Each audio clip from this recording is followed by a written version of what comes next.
Since the fall of man, a war has raged between good and evil.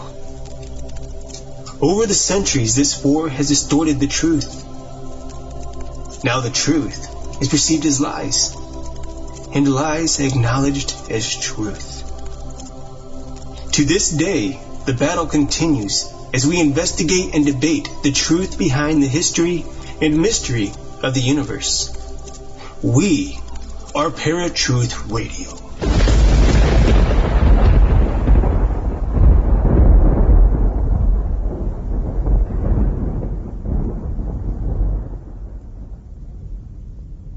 Throughout history, people have looked to the sky and have seen bizarre images flying above them. Some have claimed them to be angels, others demons, and still others who are unsure as to what they had seen. Today, we take a walk through the recent history and mystery of these flying creatures.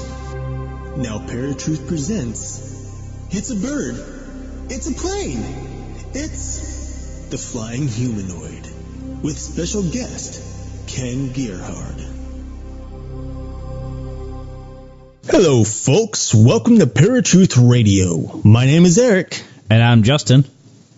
Glad that you can all tune in today. We have a very special episode for you. But first and foremost, Justin, my co-host, how are you this week?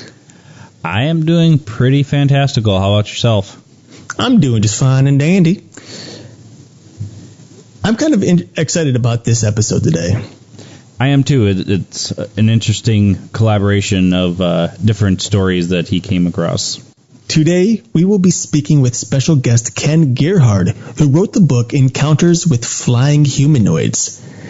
Now, this book covers a number of different mysteries throughout history, or at least the recent history, about gargoyles, the Mothman, man-birds, and a number of other topics. Let's go to the phone line with Ken Gerhard. Hey, Ken, how are you? I'm doing terrific. Thanks so much for having me on. It's definitely an honor to be here. Oh, it's great to have you here on Paratruth Radio with us. Most definitely. There's a lot to cover in your book. You really did your research and came up with a lot of information on a number of different creatures. But before we go and get into the book itself, I'd like to just give you a moment here at the beginning of the show to tell people a little bit about yourself and perhaps where they can find you on social media and where they can pick up your book. Oh, well, thanks. So I'm a cryptozoologist, which is a fancy way of saying that I search for evidence of enigmatic creatures, unidentified species, things like that. Romantically speaking, people tend to be more focused on the things like Bigfoot and the Loch Ness Monster, the Chupacabra. Those are kind of the more popular ones that are known out there. But in addition to that, a cryptozoologist could go out and look for, say a species of tree frog that's believed to be extinct. It can be as mundane as that. But typically, I do focus on some of the more, remarkable mysteries out there, the ones I discussed. I've been doing it for a number of years, and I feel very fortunate to have had the opportunity to travel all over the world and search for evidence of all of these enigmatic creatures. Well, a lot of the ones that we come across a lot of times just doing research, doing the show, is a lot of the ones that you talk about in the book. You talk about Mothman, you talk about the New Jersey Devil. Is there any of them that specifically stick out for you? In terms of what? Just the research and what you found. Oh, okay. I should also make a clarification because cryptozoology sounds very scientific. It's really supposed to be. It was.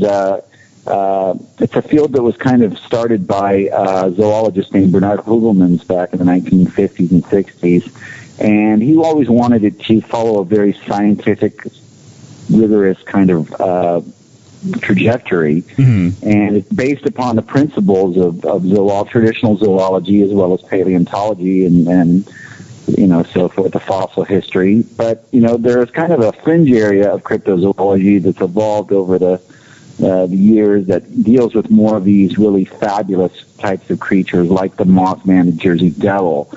And so obviously what I'm trying to say is that, from a biological perspective, there's no way that you could have something like the Mothman. It's a biological impossibility. The same with the Jersey Devil. The descriptions of the Jersey Devil, it borrows different characteristics from diverse species. So it's kind of a chimera, a mixture of things. But we do investigate them because there are sort of bestial qualities to these creatures. And in some cases, we could be dealing with misidentifications of known species, creatures, animals that people are basically misinterpreting. But obviously, Mothman is the iconic figure. Everyone seems to be fascinated with the mystery. When you talk about descriptions of the creature, 6.5 feet tall, man-like body with these giant sort of bat-like wings, giant red glowing eyes. I mean, it's a pretty nightmarish image, right? Something like out of a science fiction movie. And there's also a pretty complex backstory. There's the tragedy of the bridge collapse, the Silver Bridge collapse, where 46 people drowned. Many people link that to Mothman's appearance. It was right around the same time period. There are allegations of a curse and psychic abilities and UFOs and just all these different elements that make it a pretty fascinating mystery. Now, one of the very many stories that we came across in the book was titled Gotham's Original Batman. Can you give us a little bit of information on that particular story? Yeah, Gotham's Original Batman refers to a being that was first described in the books of John Keel. And John Keel, of course, was the author of the Mothman Prophecies, which is a very well-known book that was later made into a movie with Richard Gere. And it kind of described Keel's investigation into the Mothman while it was going on in the late 1960s. So subsequently, Keel wrote solo books about Mothman, and he did dig up some older accounts of flying humanoid-type creatures.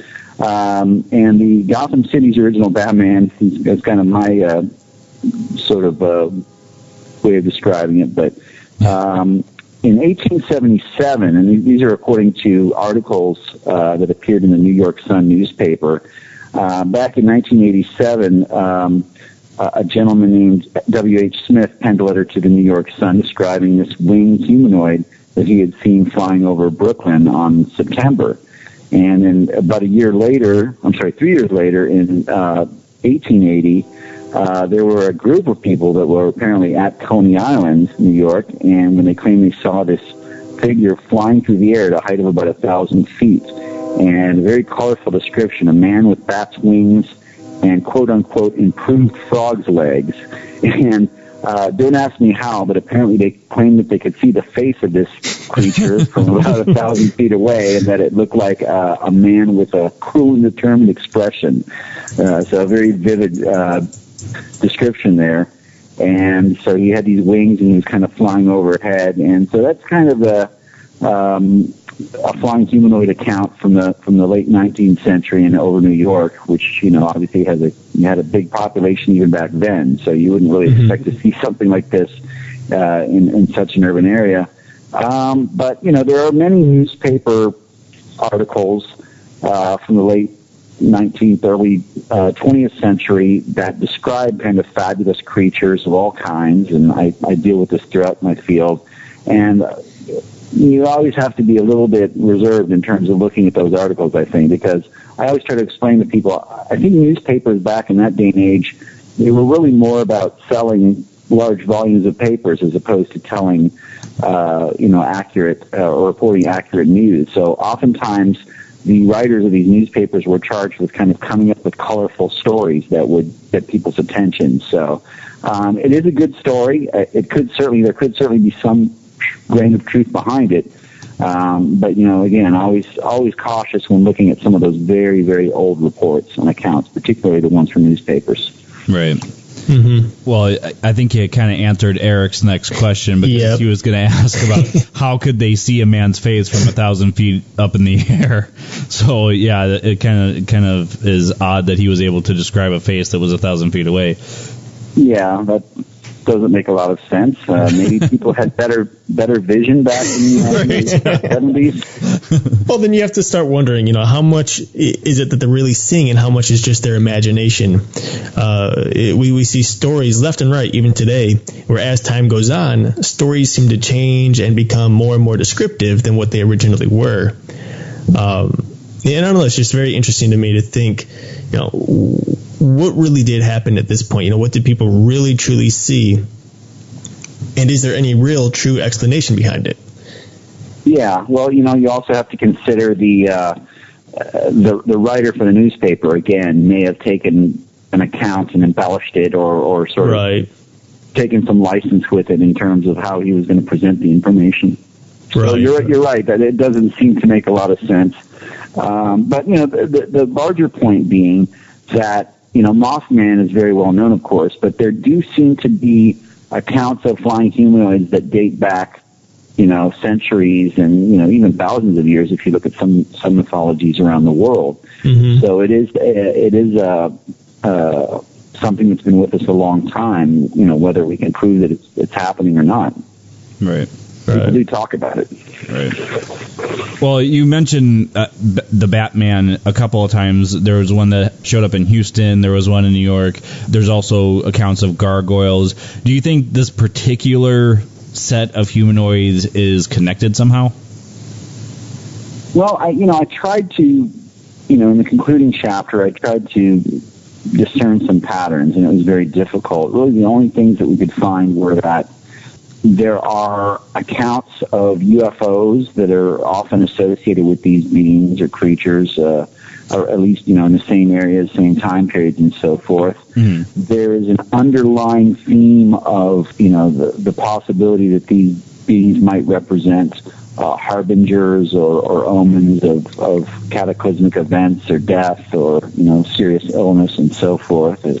They're essentially very negative energy. Mm-hmm. And there do seem to be certain locations. Obviously the most notable one is Point Pleasant, a little town in West Virginia where the Mothman has been seen so many times. Mm-hmm. England seems to have a number of these types of reports, as does certain parts of the U.S. like California, Washington State, Texas. So there are certain areas where there seem to be a higher intensity of these reports, but by and large, as a researcher, it's very frustrating because there is such a diverse number of these types of flying creatures that, they don't seem to follow a fairly consistent pattern. Right. Now, in regards to some of these beings almost seeming to be dark by nature, one of the titles in the book is Nebraska's Demon-Winged Entity. I've noticed throughout history, a lot of people, when they look up at the sky and they see something that they don't quite understand, there's usually three explanations. Either A, it's an angelic being, B, it's a demonic being, or C, they're uncertain as to what it is and just consider it a UFO. So what exactly was this demon-winged entity according to the reports? Well, this is kind of a vague report that's kind of circulated in Freudian circles for many years. But there was a pseudonym. The gentleman's account was published under the pseudonym John Hanks because he, apparently, as many people that have experienced these things, certainly don't want to be ridiculed and don't want the negative publicity and so forth. So, but according to this John Hanks of Falls Cities, Nebraska, in 1956, he was, I believe, out on his farm working, and he claimed that this 9-foot-tall non-human entity kind of started hovering over him, and he could tell that the thing it had wings, but to his eye they were kind of metallic fabricated wings, 15 foot long and aluminum shape, and multicolored lights running along the underside, and this thing had a control panel attached to his chest, again according to the witness. But again, the most disturbing feature was the creature's face, which Mr. Hanks described as demonic, with large, watery blue eyes and wrinkled skin. And it made a hissing sound as the thing was flying overhead. So it's kind of an account that's been often linked with UFO in the UFO literature, and for understandable reasons. We were talking about flashing lights and control panels. The only thing I can think of is in terms of the demonic is if you imagine Nebraska in the 1950s, I imagine was still a pretty conservative place, and you're talking about the Bible Belt to some extent. So someone like that may interpret something as demonic as opposed to extraterrestrial. But it's funny you brought that up, because I often, when talking about things like the Mothman and some of these apparitions and beings, I often point out that people will describe them as demonic, as interdimensional, and as extraterrestrial, and that essentially all three of those terms could essentially mean the same thing. It's just a matter of perspective. Right. And belief system, Right. All right, folks, we are talking to Ken Gerhard about his book, Encounters with the Flying Humanoids. We'll be back right after Eric's Random Fact of the Day. Now, Eric's Random Fact of the Day. Did you know that in Mozambique, overhead power lines have to be at least 12 meters, or 39 feet high? According to factslides.com, the reason that these power lines must be so high is so that it will permit safe passage for giraffes that roam freely on the countryside.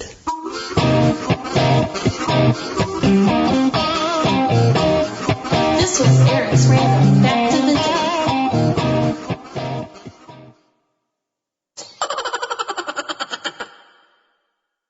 All right, folks, welcome back to Paratruth Radio. My name is Justin.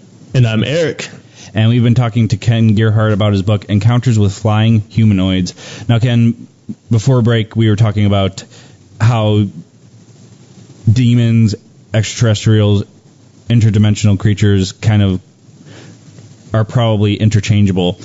And the one thing on our show is Eric comes from a Christian standpoint. I come from more of a secular view, even though I do consider myself Christian. A lot of this stuff, too, kind of plays on people's fears as well. Would you agree? Oh, yeah, absolutely. And would that be why people tend to misidentify and see these beings that may not necessarily be real? I think in some cases, fear is a very powerful emotion, obviously. It's right. one probably, if not the most powerful, because it's directly linked to our kind of survival instinct. We have fear for a reason, to protect ourselves. Right. You may be asking me, there's kind of a couple different ways to answer this. You might be asking me if there could be some type of psychological component to some of these reports. That's and what I'm certainly, it's certainly not beyond reason. There's a theory that I talk about in the book that, perhaps some of these creatures are not really flesh and blood, but they're kind of thought projections, that in a way we're able to basically, that our fear becomes so powerful that it's able to take on a physical form, and that these nightmares sort of manifest in our own realities, which is kind of a pretty cosmic way of looking at things. But the fact that people that have encountered these flying humanoid creatures, for example, they are often, traumatized in the moment and for the rest of their lives after that. The behavior of these flying humanoids often seems to be intimidation, chasing people and flying after people and popping up out of the darkness suddenly. And, it seems to be, but yet there are no accounts of them actually capturing anybody or harming anybody. So, right. So yeah, it's almost as if they have kind of a spectral form, but in some ways kind of a physical presence as well. At least, that's the way that people perceive them. Right. I completely agree. I can think of a number of times growing up where, I'd have to go into the basement alone and it's dark and I have to get to the light switch. But, as you go down the stairs, your fear starts playing in and suddenly you think you see something move out the corner of your eye when really nothing moved whatsoever. And I think it's amazing because there's a lot of stories that I've heard. I think Justin has probably heard too, especially being within this community in regards to paranormal research, where people will study something. And because I often use the werewolf as an example on the show, people will study the werewolf, all about it, the human aspect, the animal aspect, what's real, what's not.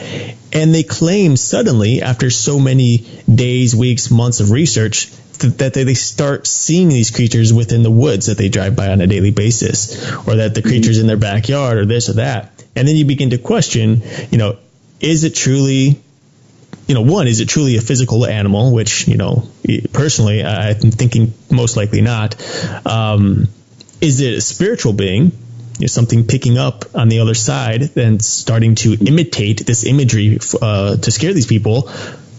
Or as we had just talked about, is it something that's all mental? Is it fear?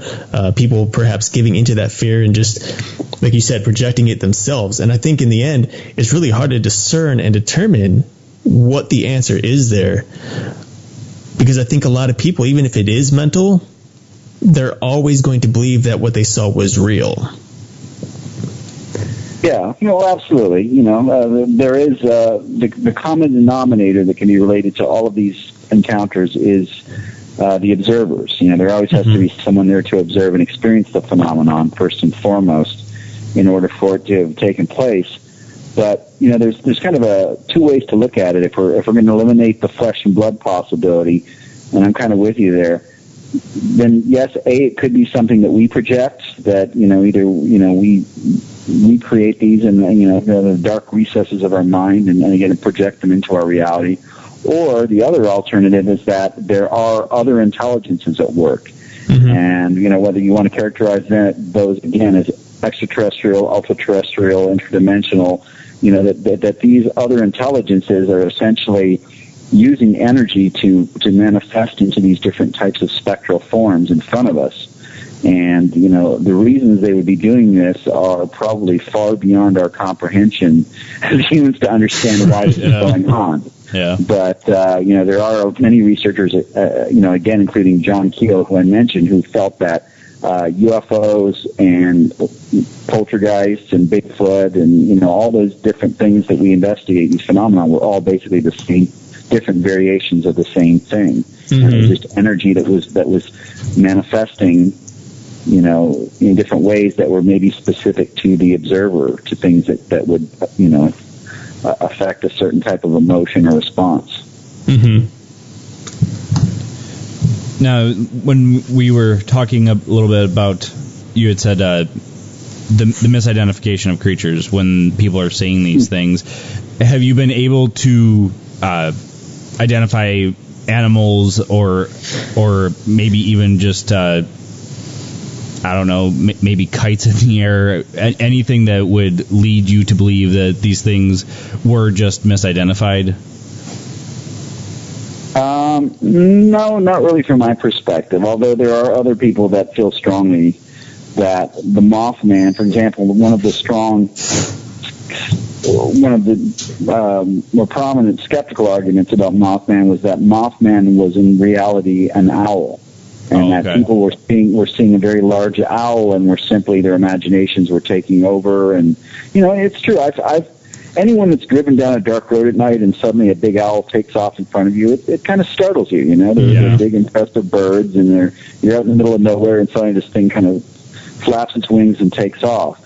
But the largest owls are only about maybe 2.5, 3 feet tall with a 5-foot wingspan. Compare that to a 6.5 foot, 7.5 foot height and a 10, 15 foot wingspan that are reported by the eyewitnesses. And I just don't think, unless there's some type of supersized owl out there that has been undiscovered by science. And one of my colleagues, Mark Hall, actually has suggested that there could be this enormous man-sized owl out there. He calls it Big Hoot, which is kind of the Bigfoot thing. But I haven't heard of very many accounts of man-sized owls, but certainly in some cases I think that may have happened, particularly when Mothman was first in the news down in Point Pleasant, and then in some respects you have kind of a case of mass hysteria going on in that community. And then at that point, when the accounts are really flooding in, maybe there were some people that had seen simply startled by owls, and then their imaginations took over. Mm-hmm. But the initial accounts and descriptions, no way. Right. It was definitely something that was not an animal. It was some type of specter, phantom, apparition, entity, whatever you want to call it. Well, and speaking of the owl, there is a story about what I believe was called the Owl Man, which I going along with this could have very well been a mistaken identity. But what is it about that story that you think might, I guess, help discern that this owl man was actually some sort of cryptid creature as opposed to just a normal everyday owl? Well, one of the problems with Owlman, and it's a great story, Owlman is sort of like the British version of Mothman. Okay. Most of the sightings took place in 1976, during the summer of 76, in a place in the forest surrounding Mount Ann Church, which is an old church on an ancient earthwork in Cornwall, England, right above Falmouth Bay. All of the sightings of the Mothman of the Owlman were made by adolescents. Initially, 2 teenage girls, June and Vicky Melling, claimed that they saw a thing hovering over the church. And then I believe a few months later, there were 2 other young girls that were camping. Sally Chapman and Barbara Perry, 2 14-year-olds were out camping near the church, and they claimed that they saw it around 10 o'clock. Now, they had the really very vivid description. Mm-hmm. And they described this thing as basically a monster, human-like body, head and face were kind of unnatural with this gaping black mouth, no beak, very large eyes, pointy ears. They said that when they initially saw it, this is kind of an interesting, when they first saw this thing, they thought it was a costume. And then, because it didn't look natural to them. But then it took off, straight off of the ground and shot into the air, unfurled its wings. And at that point, it occurred to them that, there's no way someone could have faked that, because it was just, its movements at that point became natural, the way that it took off and flew away. So, there's certainly, again, it's been suggested that maybe these young people all got startled by an owl. I think there were a handful of other eyewitnesses. A young man named Gavin was the last one to see it during 1988 or 1989. But, you have to, basically go on the interpretation of the eyewitness. And, although in some cases people do misidentify known animal species, in other cases people do get a rather prolonged view of these creatures. Mm-hmm. And, particularly where you have corroborating witnesses or multiple witnesses together, it's harder for me to accept that all of those can be written off as misidentifications. Right. Well, it's hard to believe any of these creatures. I mean, because in mine and Eric's opinion, Bigfoot, even though there have been numerous sightings, to us, it doesn't seem like a physical creature at all. A lot of times, the pictures are blurry, almost as if it's not even in this world, so to speak. Even with the Mothman, the Batman, Owlman, there's never really any definitive pictures. It's just kind of something just is hanging on to, like, the bridge where the Mothman was seen and that sort of thing. Yeah, that's true. I mean, there's absolutely no physical evidence that would back up any of these claims of these flying humanoid creatures. It's frustrating to admit that the vast majority, virtually all evidence in the field of cryptozoology and Fortean zoology is circumstantial, anecdotal, eyewitness accounts, legends, things like that. Obviously, if we had a Mothman feather or something like that, we might be able to put the matter to rest. But right. I think that that's across the board. But again, I think with these particular creatures, these flying humanoids, as a cryptozoologist, I view this particular phenomenon as being more of a supernatural or a paranormal type of event, as opposed to anything having to do with the natural world. All right. Now, folks, we're going to take just one more break here. You are listening to Paratruth Radio. Stay tuned, and we will be back shortly.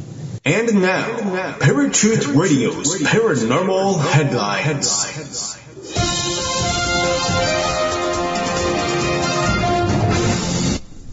Hey, Parafans. Justin here with your Paranormal Headlines. These are headlines from unexplainedmysteries.com. New report predicts world collapse by 2040. Scientists have predicted that a cataclysmic series of events could occur within the next 30 years. In a new report released by Lloyd's this week, the Anglia-Ruskin University's Global Sustainability Institute has outlined its prediction of a global collapse brought about by flood and water shortages, energy loss, and a period of prolonged political instability. Supported by both the UK and US governments, the report was commissioned for the purpose of assessing the risks associated with flood shortages and other issues over the next few decades. Global demand for food is one of the rise driven by unprecedented growth in the world's population, which is expected to surpass 9 billion by 2050, the report authors wrote. To meet the increased demand for food driven by these factors, the FAO projects that we must more than double global agricultural production by 2050. The report also predicted an increase in the intensity and frequency of extreme weather events, such as floods, droughts, and wildfires due to climate change. This is further exacerbated by the growing issue of water scarcity, which is accelerating at such a pace that 2/3 of the world's population could live under water stress conditions by 2025. Volatile food prices and increasing political instability are likely to magnify the impacts of food production shocks, causing a cascade of economic, social, and political impacts across the globe. Nukes could be used to deflect asteroids. NASA is looking into the possibility of using nuclear weapons to defend Earth against asteroid impacts. The world's deadliest weapons of mass destruction could one day be used to save the planet. That is, at least, according to a new deal between NASA and the National Nuclear Security Administration, a branch of the government responsible for enhancing national security through nuclear science. It's a big step forward, said Nuclear Security Senior Official Kevin Greensnaw. Whenever you have multiple agencies coming together for the common defense, that's news. The partnership will help cement efforts to determine if nuclear weapons could prove to be an effective way to deal with an incoming asteroid, an idea reminiscent of the movie Armageddon. Scientists had previously proposed using a nuclear bomb to blow up an asteroid. However, the remaining fragments could together prove just as destructive as the original space rock. A better solution, therefore, would be to use the nuke to deflect rather than to destroy the object. It's more complex than most people realize, said Dr. Bruce Betts. Ideally, we won't have to use it, but we should talk about it and understand it before having to make the hard decisions. And this has been Justin with your Paranormal Headlines. This was a segment of Paratruth Radio's Paranormal Headlines.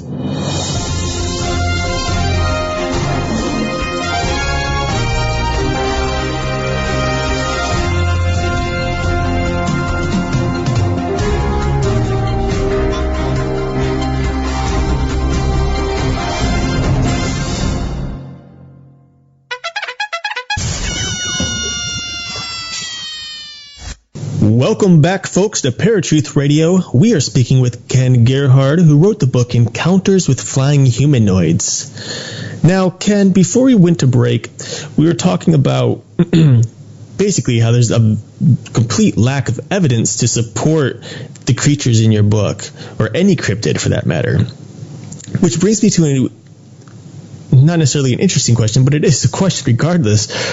Why do you think people find cryptids so interesting?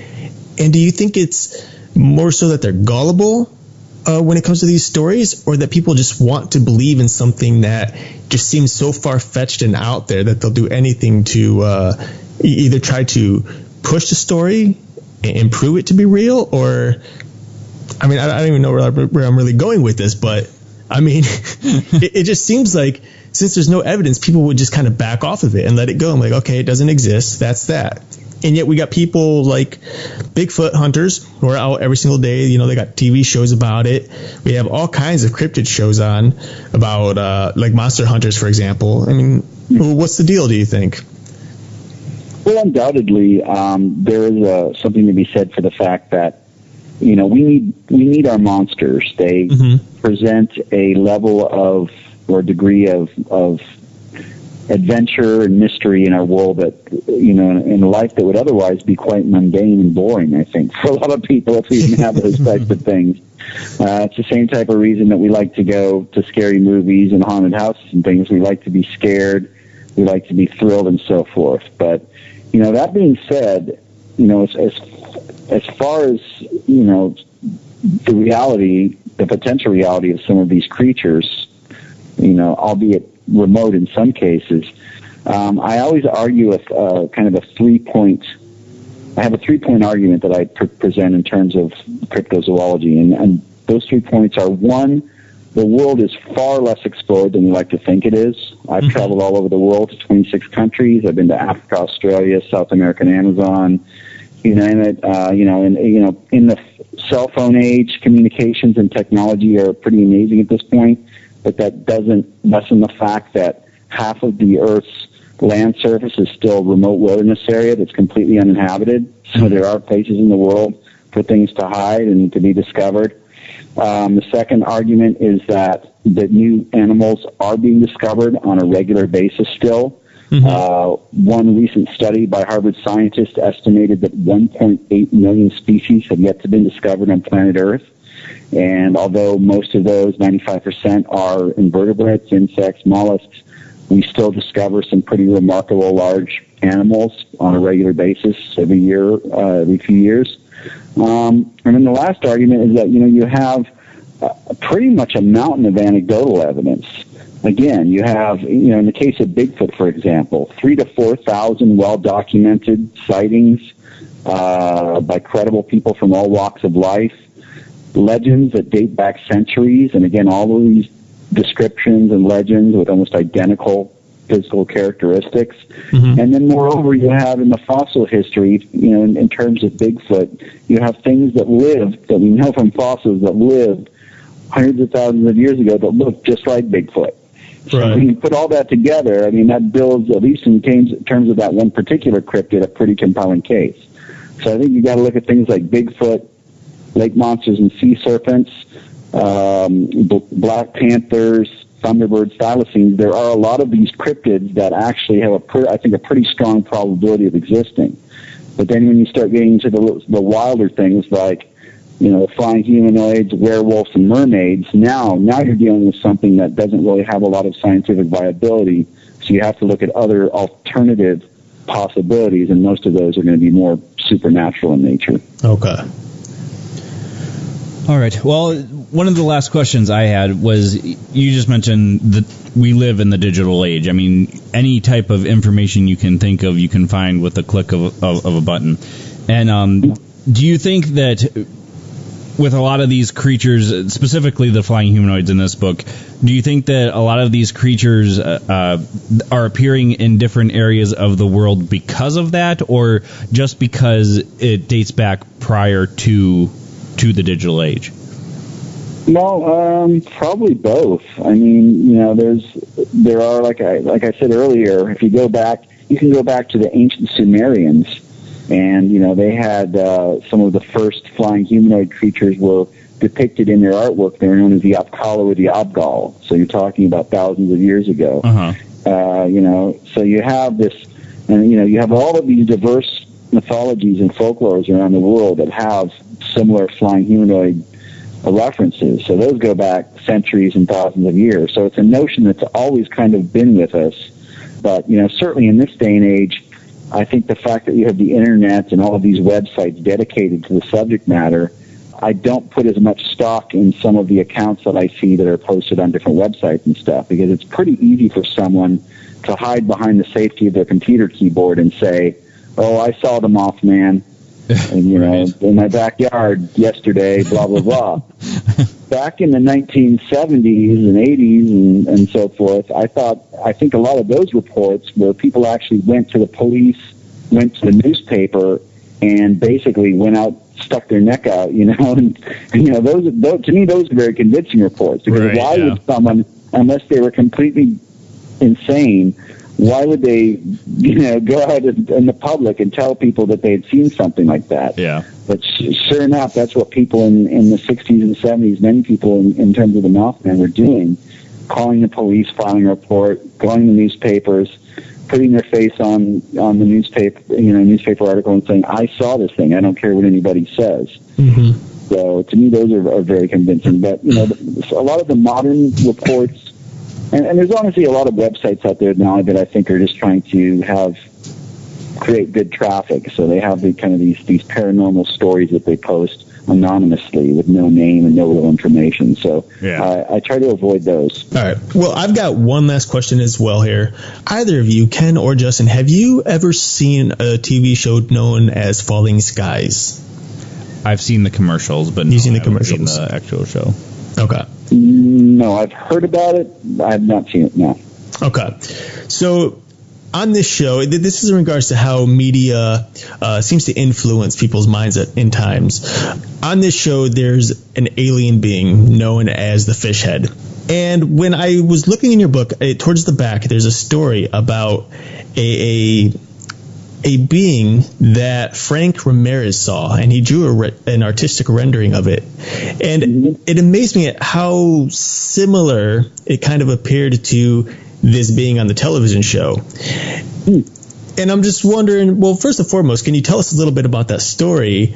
And is this something that he believes he saw was just physical, or was this something that was, you know, a dream or something that he saw, or, you know, what surrounds this whole story, basically? That's a good case for me to talk about, because I've had the opportunity to get to know Frank pretty well. Okay. He lived here in San Antonio. He got in touch with me. Actually, I saw him on the TV news report talking about his sighting, and we hooked up, and I've interviewed him many times, and you know, he strikes me as an extremely sincere and credible person who's had a remarkable experience that they just can't explain.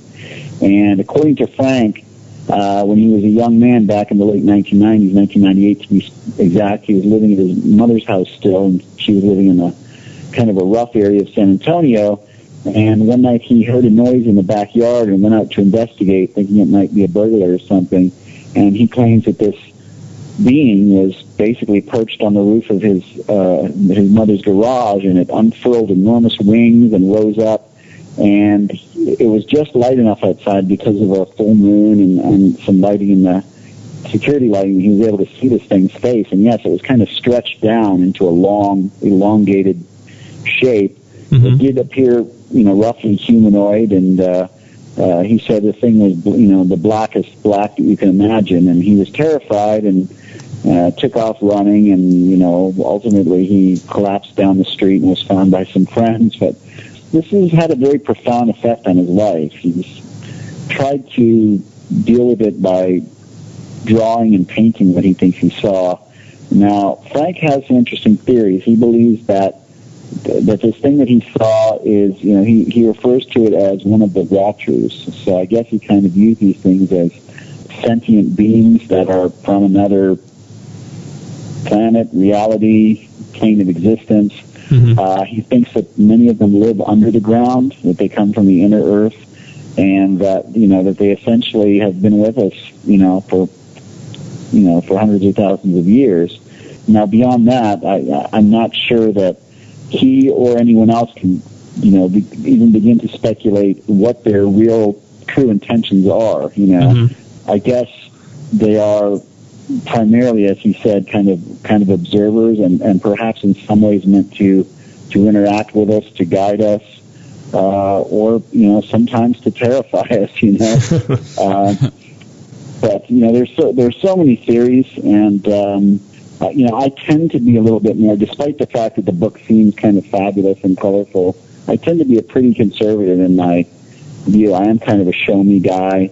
And I did the book because no one had really done a global perspective of the flying humanoid phenomenon. I mean, there had been some books about Mothman, but I found that there were other accounts around the world, and I really wanted to kind of put them all into the spotlight and leave it up to the reader. This is a chance for people to read the book and use their critical thinking skills to kind of make their own determinations, because it's a pretty far out subject. Mm-hmm. I agree. All right, we are getting close to the end, so I did want to give you a chance again to tell everybody where they can find you, find your book, all that good stuff. Oh, well, thanks so much. I forgot to do that at the outset. So I have a website. It's kengerhard.com. It's KenGerhard. People can log on there and get in touch with me through the website, and there's also a link to buy my books. I also have a Facebook fan page, Ken Gerhard Cryptozoologist. I post a lot of articles and photos and different things on there. As far as my book, Encounters with Flying Humanoids, Mothman, Man-Birds, Gargoyles, and Other Winged Beasts, it's available online at the usual places, Amazon.com, BarnesandNoble.com. It's also available in physical form at Barnes & Noble locations. If people have one in their neighborhood, they can pick it up there. All right. Well, Ken, I'd just like to thank you again for joining us here today. It's been an honor talking with you, and it's definitely been a very interesting conversation. Well, thanks so much for having me on. Good questions. Definitely had a good time, and hopefully we can do it again real soon. I look forward to it. Indeed. All right. Have a good night, Ken. All right. Take care. Bye-bye. Bye-bye. All right, folks, that was Ken Gerhard, author of Encounters with Flying Humanoids. And a lot of times you come across people that kind of just laid out there. Ken is one of those people, just like a lot of our guests are. He brings to the table his perspective of what these things are. And I'm glad he brought up the fact that these things could be, even though he kind of said a couple different things, extraterrestrial, interdimensional, demons or angels, whatever you would like to call them, but he had given a perspective of maybe there is something more to these things other than just a physical form. Right. And the one thing that I have mentioned on this show probably a couple of times, especially back when we were talking about aliens at the beginning of the show this year, was that the term extraterrestrial basically means not of this world. God is not of this world. Angels, demons, technically are not of this world. They're spiritual beings. Originally, the demons originally came from heaven. Of course, they're here on Earth now, but they're in another dimension. They work through another dimension, and sometimes they do come to us, on the earthly plane. But it's interesting because, in a sense, spiritual beings, extraterrestrial, interdimensional, whatever, they really do all relate to a sense, and it just depends on what exactly your perspective is on those things. A lot of people I know think extraterrestrial and they say, oh, aliens, little green Martians with big black eyes, or, however you want to describe an alien. Right. And usually when I use the word extraterrestrial, I think the exact same thing. No question about it. That's because that's what that term has come to represent these days. Yeah. But when you look at, spiritual beings, you look at God, you look at the word extraterrestrial as a whole, as to what it actually means, it really does, just mean not of this world. So there are similarities, there are differences, and it is interesting. We don't really know what these flying creatures are, if anything. We mentioned it could just simply all be in our minds. And there's good reason for that. And I think a lot of us, I in particular, will admit that I have seen things that I'm pretty confident was not spiritual, was not physical, but was in my mind. And that just comes to basically a number of things. It could be a fear factor. It could be just your imagination you're focused on one particular thing, I guess, if you will, in your imagination. It could be a number of things, but... Yeah, well, and I think we preach a lot that the fear factor is a huge manipulation on people's perceptions. So right. They can be seeing as we were talking to Ken about, they can be seeing a real creature such as an owl, a bird, a bat, but it startles them. They look to see what it is, and they see something completely different because their fear factor is up. So, right. I think that's all we have for you guys for the actual descriptive part of the show. So I think it's time for... Stop! Have time! Or it could be time for scripture time. I'm not sure. Hammer time, scripture time, hey. Well, first and foremost, I actually have a piece of scripture here in regards to tonight's show. And there's been a number of controversy surrounding this piece of scripture. Some people claim that this particular person in the Bible was witnessing what people today consider extraterrestrial or aliens, while Christians see this as clearly being angelic beings, as being God. So I'm going to go ahead and just read Ezekiel chapter 1, verses 4 through 9, and then also just bits and pieces of 10, 11, and 12, not the whole thing. And this is what it says. Then I looked, and behold, a whirlwind was coming out of the north. A great cloud with raging fire engulfed itself, and brightness was all around it, and radiating out of its midst like the color of amber, out of the midst of the fire. Also from within it came the likeness of 4 living creatures, and this was their appearance. They had the likeness of a man. Each one had 4 faces, and each one had 4 wings. Their legs were straight, and the soles of their feet were like the soles of calves' feet. They sparkled like the color of burnished bronze. The hands of a man were under their wings on their 4 sides, and each of the 4 had faces and wings. Their wings touched one another. The creatures did not turn when they went, but each one went straight forward. Then I'm going to just quicker summarize 10, 11, and 12, and it says, each had the face of a man, the face of a lion, the face of an ox, and a face of an eagle. So here we can clearly see what appears to be and is clearly described as a humanoid-like creature, as it clearly says the likeness of a man. And we see a number of different faces on these creatures. The fact that each one had 4 faces is pretty creepy in and of itself. Doesn't that represent a type of angel, though? This is regarding a type of angel. And, a lot of people, I'll go ahead and get into this a little bit. I'm not going to go too far into it. But, yeah, these particular creatures were a type of angel that would basically, kind of like a chariot, God would ride a chariot, from heaven. That's what the prophets and the writers, the authors of these books would describe God coming down in a chariot. And this chariot would be made up of these particular creatures, these angels. And that's what I personally believe they were. Straight up, no questions asked. However, there are people, both Christian and non-Christian, who claim that this is actually a alien being and these are machines of some sort.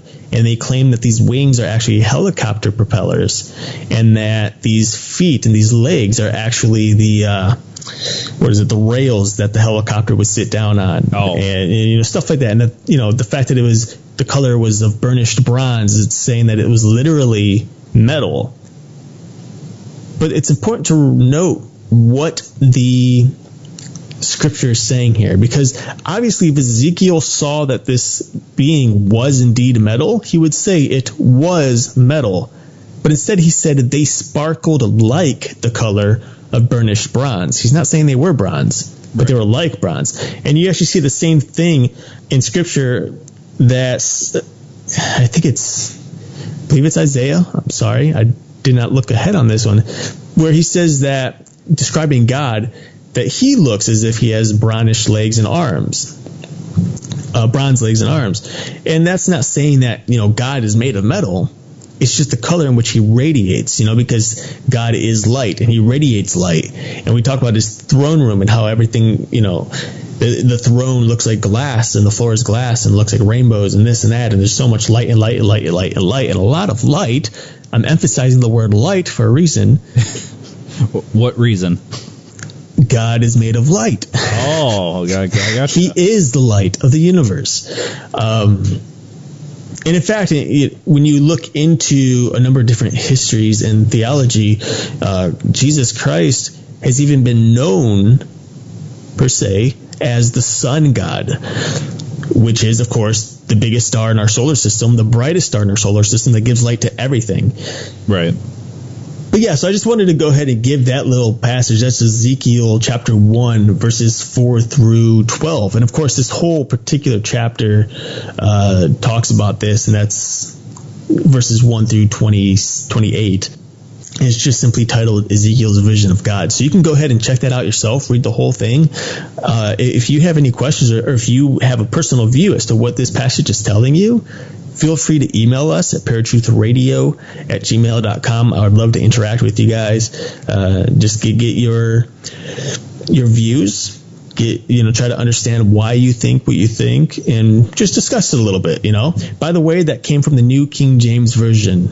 I wanted to state that because I know a lot of people have issues with certain versions. Yep. Yeah, interpretations of versions, which I've been hearing more and more lately. Yeah. So I'm like, okay.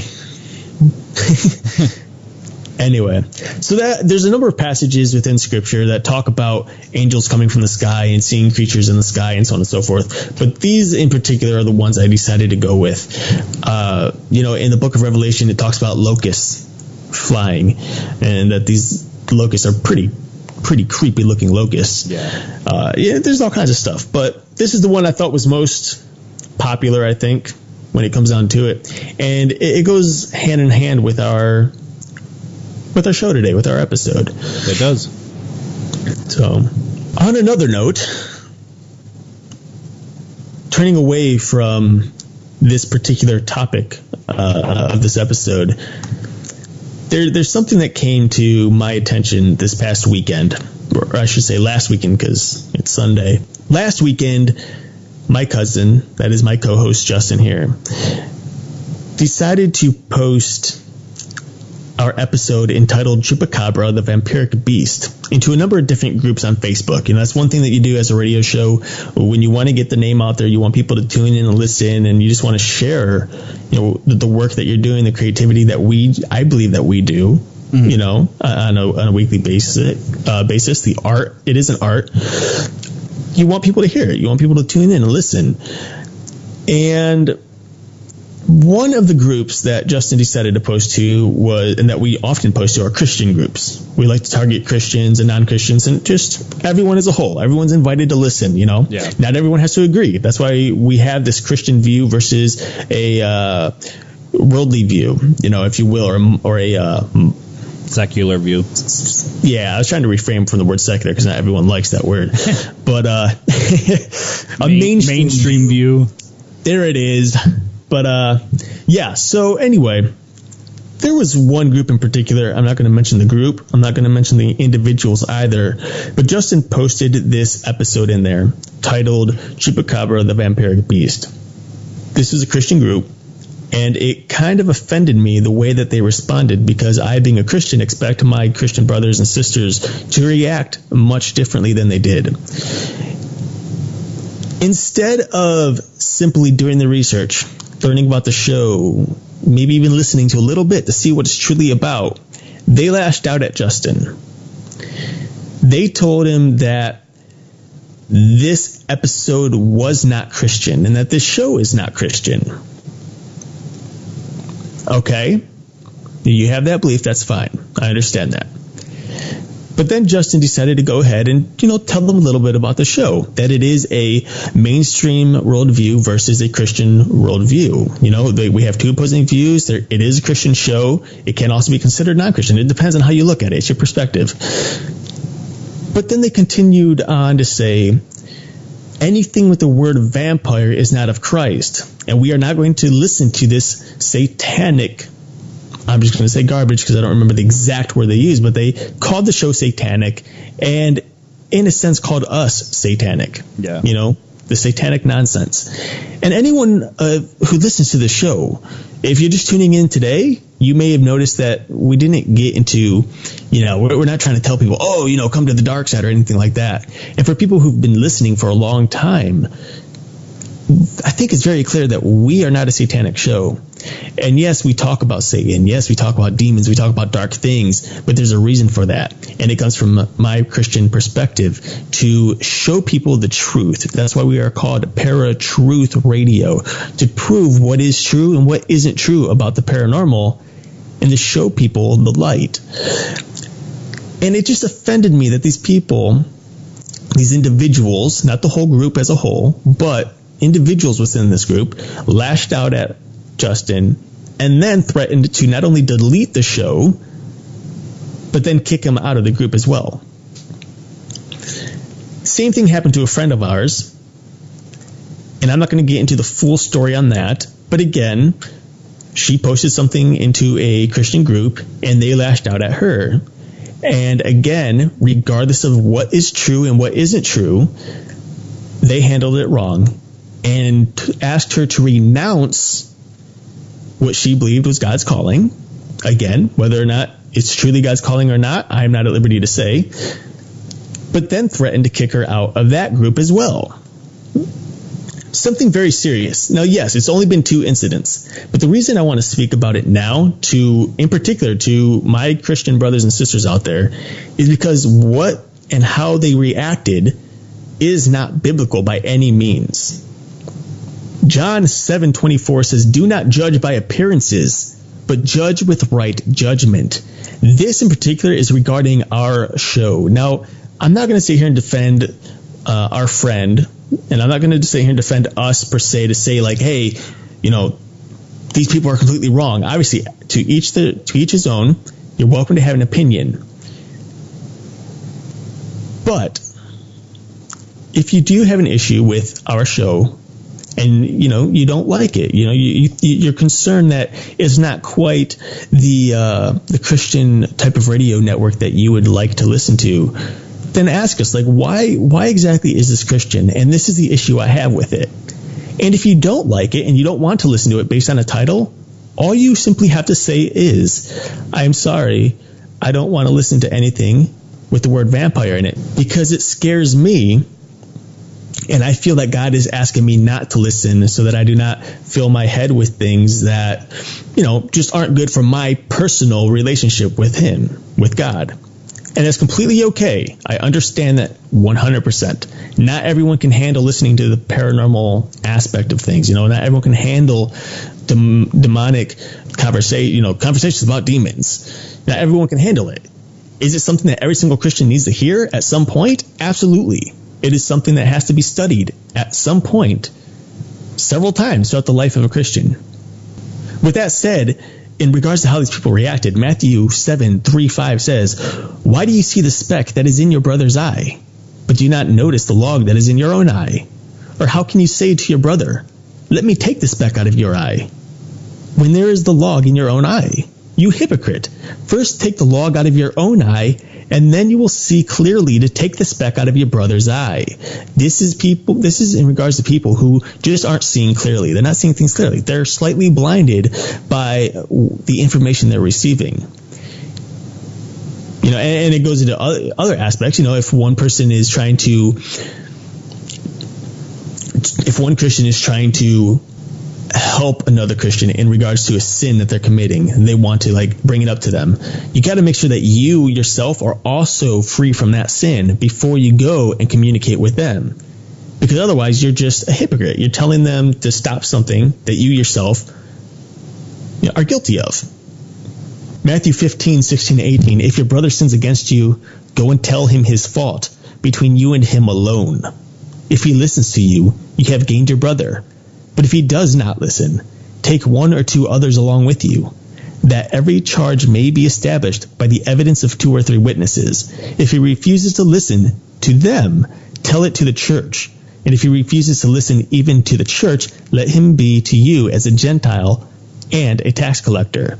The fact is that this past weekend, the way that Justin was treated, the way that our friend was treated, they were made a spectacle in front of a group of people. This is social media. Hundreds of people are in these groups, and they're bashing Justin and our friend. No, that is wrong as a Christian. That is not something you should be doing. If you have an issue, private message us. Talk to us first. Get the information you need. If you still don't see things clearly, then you take the next step. If that's bringing in 2 or 3 other people that you think are more spiritually equipped than me or any of my friends that are Christians, then do so, and we'll discuss it. We'll go from there. It's just very important that you don't go out of your way to bash your brothers and your sisters in Christ in front of a group of people. It's wrong. It's against Christ. That's not what Jesus did. Even 2 more. Coming from... Yeah, go ahead. From, the people that are non-Christian listeners, this applies to anybody who listens to the show. Yes, I completely want to hear your guys' point of view, and if you don't agree, that's great. But don't sit there and make comments like nonsense, religious gobbledygook. And that's cleaning it up. But, regardless of what your beliefs are, look at yourself as a human being, and if you think you would want to be treated the way that you're treating other people or this show, then we can acknowledge that, and people will treat you back the same way. But there is another option. Hit the stop button. If you don't like what we're saying, you don't have to listen. Right. There is scripture that says, treat others as you wish to be treated. Simple as that. I do have 2 more scriptures here that I do want to just mention real quick. Titus 3:10-11. As for a person who stirs up division, after warning him once and then twice, have nothing more to do with him, knowing that such a person is warped and sinful. He is self-condemned. There is not to be division, people. No division amongst our brothers and sisters in Christ. If there's an issue, work it out. If that division continues and you cannot agree after numerous times of trying, then obviously we have to go our separate ways. That's fine. But there are no hurtful words that need to be said in between. Finally, this is I'm summing it all up to this right here. Galatians 6:1. Brothers, and I'm going to go ahead and say sisters as well, depending on the translation. If anyone is caught in any transgression, that is sin, you, who are spiritual, should restore him in a spirit of gentleness. Keep watch on yourself, lest you be tempted too.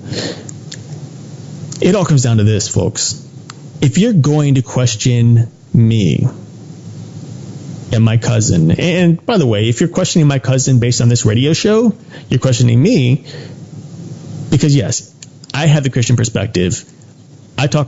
Everything I talk about is based off Christian belief, Christian worldviews. Everything is biblical that I talk about, or at least I bring the Bible into it.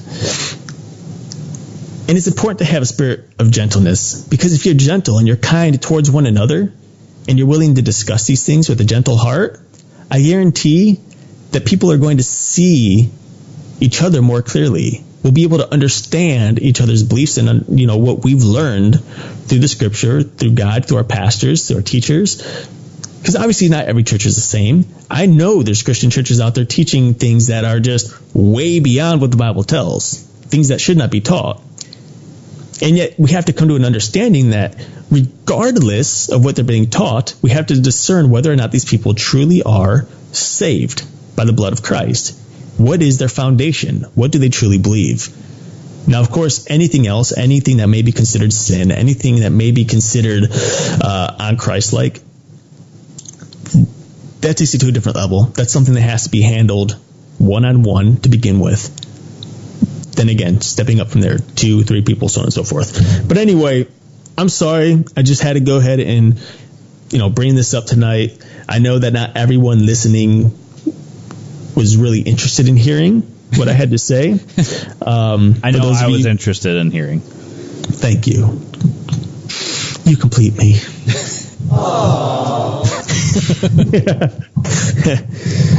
I know not everyone was willing to hear what I just said. I know some of you tuned me out. Not everyone who tunes into the show is Christian.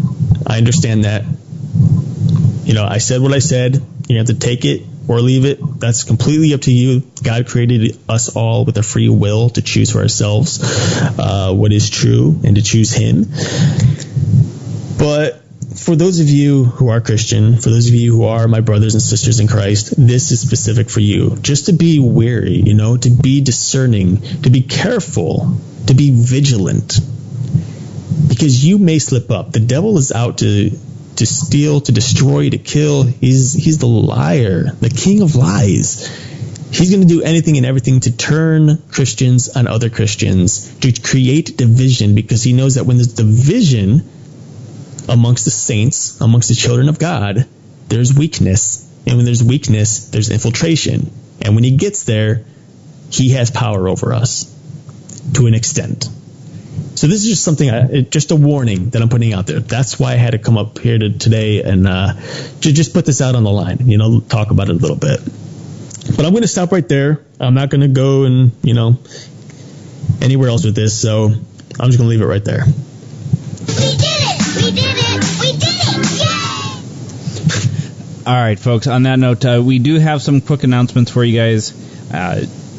Once again, as we said last week, Paratruth Radio will be at Scarefest 2015 this year. Yeah!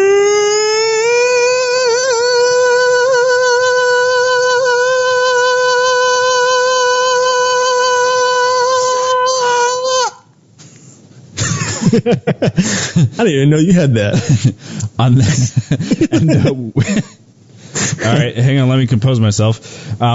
We will be wearing our new Paratruth Radio T-shirts with the new logo, as Eric said last week. We are working on a new, more clean-cut logo, I guess you could say. Mm-hmm. And we will be wearing those so you can identify us, as if our beautiful faces is not enough to identify us. Humility. Oh, right. Sorry. Satan did fall of pride. Yeah. Sorry. It's true. It's true. Mm-hmm. Okay.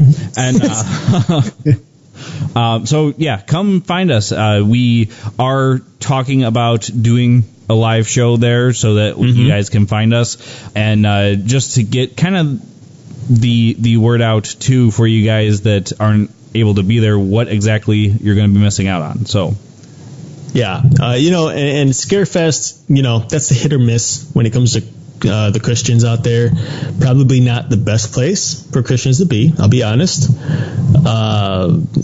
Basically, the reason for that being due to the merchandise which is sold there, or the vendors. Yeah. A lot of stuff regarding witchcraft in particular, So there's maybe going to be one or two ministries there. I'm pretty confident there would probably be one or two Christian ministries there. They usually are. But the majority of it is all going to be darker stuff, pretty dark stuff. Other than, of course, the T-shirts, and artistic renderings, which, of course, also is dark. Right, yeah. But it's definitely... And that's the thing, too. If... a lot of Christians don't like horror movies and whatnot because it does portray a demonic type or devil type thing. It is a very geared towards horror, and there is paranormal in there as well. So if you don't agree with either, then yes, that's probably not the place for you. And just mind you guys, there will be aura reading there. There will be palm reading. There will be mediums there to and psychic readings and so on and so forth. So obviously, occult style stuff. So definitely, for those of you who are weary about it, I'm not asking you to join us. Please stay at home. But for those of you who, don't always like to listen and like to play on the edge of things, it is there. We will be there. And yeah, we do plan on doing the radio show. We plan on doing a live radio show. So if you know us, you've heard our radio show, and you find us, we'd love to have you on the show. I think we're planning on doing that, Friday night or Saturday night, Justin? I think we should do it Friday, so that way that, everybody that cannot be there gets the entire gist of it, just because Friday is kind of a opening extravaganza of pretty much everything, and then, they always have a awesome VIP ball and costume ball and all that stuff as well. Yeah, and so we'll definitely be taking pictures while we're there and sending those or posting those up on Facebook, Right? So people can check that stuff out and just check in with us, see how everything's going. Also, I think Dustin, you and I have discussed whether or not to talk a little bit more about our next new endeavor. Yes, I agree that we should give them a little more information on that. Okay, so we have a new endeavor coming up. It's a new show that's going to not replacing the current show. We're still doing the current show, but we do have a new show that we're going to be doing approximately once a month. Yeah, it's called Paratruth: The S-Files. Right? That we're going with. Yeah, and what does the S-Files stand for? Ooh, the S-Files basically stands for Night Stalker Files. Reason being, many moons ago, in a galaxy far, far away, known as Earth of 5 years ago, we had a show known as the Night Stalkers. And it was absolutely nothing like this show. In fact, it was paranormal. Other than the fact it's paranormal. And to be completely honest, it was before either of us were saved. It was before we decided to look to Christianity. And in particular, I don't know why I say Christianity. It's just before we looked to Christ, right, folks, to Jesus Christ, the Lord and Savior of this universe, of the people within it, the King of Kings and Lord of Lords. Anyway. So one thing I do have to warn you guys, if after doing the S-Files you guys are curious about going back to listen to Night Stalkers, it was a time where we were very immature. We were very, as Eric said, we weren't saved yet, and we tended to get a little vulgar. So just a fair forewarning, it was not the best language. Also, sound quality wasn't particularly the best either, but quite apparently it all was crappy. So please, if you do decide, those of you, I know most of you, some of you anyway, who listen won't bother checking in on it, but for those of you who decide to, forgive us ahead of times. Yeah. We are very, very sorry for what you may witness on those episodes. Yeah. Please do not judge us. We've already been cleansed by the blood of Christ and forgiven of our sins and our iniquities. So I hope and pray that you guys will do the same. Forgive us. But with that said, there are a number of things that we discussed back then regarding the paranormal, such as werewolves and aliens and ghosts and witchcraft and voodoo, which is also witchcraft, so on and so forth. But we had a completely different perspective on things back then than what we do today. And so Paratruth S-Files is basically going to take a couple of episodes. We're discerning what to air on the S-Files episodes and what not to air. But we're going to choose certain things, and we're going to place them on air. You're going to be able to listen to them, the original stuff, what we thought, what our views were, and we're going to compare them to what we believe today, and then discern what is the truth. So yeah, that's pretty much all of it in a very large nutshell. I'm definitely looking forward to it because, as you guys have known as you listen to the show, Eric's views have changed drastically.